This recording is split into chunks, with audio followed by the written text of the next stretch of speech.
Le mot accélération n'a pas été beaucoup dit aujourd'hui. Or, j'ai le sentiment que dans les entreprises, on est conscient d'être dans une période d'accélération technologique, accélération de la globalisation, qui donne le sentiment qu'on rentre vraiment dans un nouveau monde et même dans une nouvelle humanité. Et dans ce cadre-là, tout ce qui est vieux, les vieilles personnes, les vieilles idées, est souvent perçu comme plombant et empêchant d'envisager ce nouveau monde et d'envisager l'avenir. Voilà, donc j'aurais voulu avoir votre sentiment, c'est quelque chose que je ressens assez fortement dans les entreprises aujourd'hui, votre sentiment par rapport à ce constat.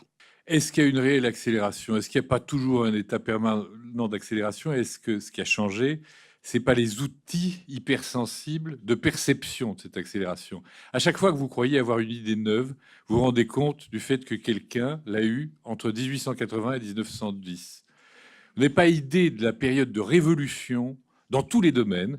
La société était politiquement bloquée, Napoléon III et compagnie, société totalement bloquée, quasiment jusqu'à la Seconde Guerre mondiale. Et la seule façon de faire sauter le bouchon, c'est qu'on a tout révolutionné dans tous les domaines, les arts, les sciences, les techniques. Dans le domaine du stylo à plume, par exemple, entre 1880 et 1900, aux quatre coins du monde, sans que les gens puissent communiquer les uns avec les autres, des brevets sont développés parfois à 2 jours d'intervalle, avec des gens qui ne peuvent pas communiquer, sur les mêmes inventions. Une espèce d'état de maturité de la fourmilière. Et là, quelle accélération! Quelle accélération! Simplement, on n'avait pas le web, on n'avait pas tous les outils qu'on a actuellement pour être en temps réel avec nos smartphones, branchés sur ce tempo. Mais le tempo était déjà là. Donc attention, là, il y a peut-être une illusion d'optique. Moi, j'ai travaillé sur les caisses d'épargne, en fait, dans ma recherche doctorale. Et je ne sais pas si l'accélération était réelle ou pas, mais en tout cas, il changeait complètement de dimension, puisqu'il passait d'une entreprise française à un groupe européen. Il changeait d'activité, puisqu'il passait de la banque, à la finance, au crédit immobilier. Enfin, il y avait tout ça qui se passait. Et les salariés avaient vraiment le sentiment, en tout cas, que les choses s'accéléraient. Et c'est vrai qu'une des réponses du management, ça a été précisément d'utiliser l'histoire comme outil pour rassurer. C'est ça que j'ai étudié dans ma thèse, en fait.